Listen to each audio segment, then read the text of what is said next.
ভাঙড়ের হাতিশালা দক্ষিণপাড়া এলাকায় বাঁশবাগান থেকে বোমা উদ্ধার। এলাকায় চাঞ্চল্য। ঘটনাস্থলে পোলেরহাট থানার পুলিশ। কে বা কারা এই বোমাগুলি কি উদ্দেশ্যে রেখেছে তা তদন্ত শুরু করেছে পোলেরহাট থানার পুলিশ। ঘটনাকে কেন্দ্র করে শুরু হচ্ছে রাজনৈতিক চাপানোতর। আইএসএফ এর অভিযোগ, তৃণমূল কংগ্রেসের কর্মীরাই এলাকায় অশান্তি তৈরির উদ্দেশ্যে বোমা মজুত করে রেখেছিল। অপরদিকে তৃণমূলের পাল্টা দাবি, এলাকায় অশান্তি তৈরির উদ্দেশ্যে এই বোমা মজুত করে রেখেছিল আইএসএফ কর্মীরা। তবে কে বা কারা বোমাগুলি রেখেছে তার তদন্ত শুরু করেছে পোলেরহাট থানার পুলিশ।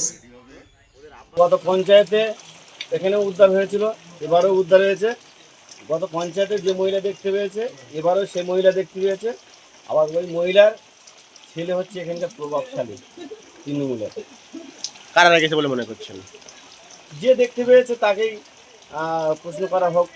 আমরা চাই এখানে এনআইএ তদন্ত হোক, তাদেরকে যারা এই কাজ করেছে তাদের শাস্তি হোক। আমাদের যদি কেউ করে থাকে তাদেরও শাস্তি হোক।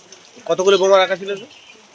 আমি এখনো দেখিনি, তবে আনুমানিক সবার ক্ষেত্রে খবর পেয়েছি, মোটামুটি সবাই বলছে 8-10খানা মনে হচ্ছে এরকম হবে। কোথায় এটা? এটা হাতিশালা দক্ষিণপাড়া 43 নম্বর বুথ। তো 24-এ যে লোকসভা নির্বাচন গেছে, সেই নির্বাচনের সময়ও আইএসএফের যারা এই বুথে নেতৃত্ব আছে, ঠিক ওইখানে ওরা বোম বা বেঁধে রেখেছিল। তারপরে ধরা পড়েছিল পুলিশের কাছে। আমরা এলাকার মানুষ খবর দিয়েছে, ও ধরা পড়েছে। আবার ঠিক বিধানসভা নির্বাচন সম্মুখে, সেই নির্বাচনের সামনে আবার এলাকা উত্তপ্ত করার জন্য ওরা আবার ওইখানে বোম বাঁধা থেকে শুরু করে আবার এলাকার মানুষ যারা চোখে পড়েছে তারা খবর দিয়েছে পুলিশকে। আমরা পুলিশ আসার পরে আমরাও খবর পেলাম।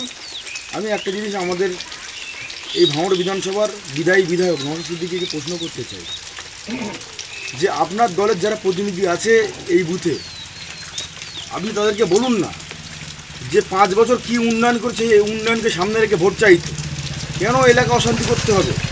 এই বুথের সদস্য আমাদের মনিরুল সাপুই এই এলাকায় যেভাবে উন্নয়ন করেছেন, আপনারা উন্নয়ন নিয়ে বাড়ি বাড়ি পৌঁছান, ভোট চান না। তাহলে যে দল উন্নয়ন করে সেই দল ভোটে জিতুক। আপনারা কেন এলাকা অশান্তি করার চেষ্টা করছেন?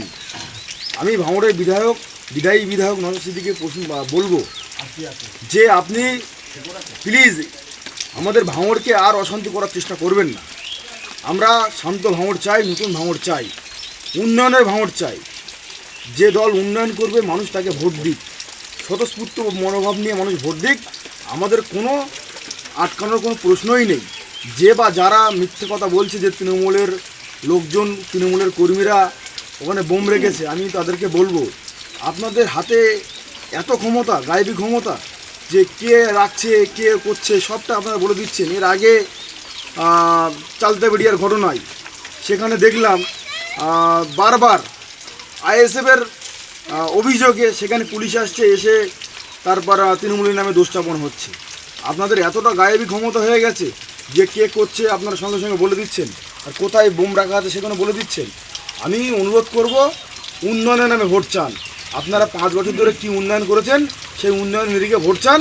মানুষ ভোট 29 তারিখে জবাব দিয়ে দেবে কোন দল উন্নয়ন করেছে, কার পাশে থাকতে হবে।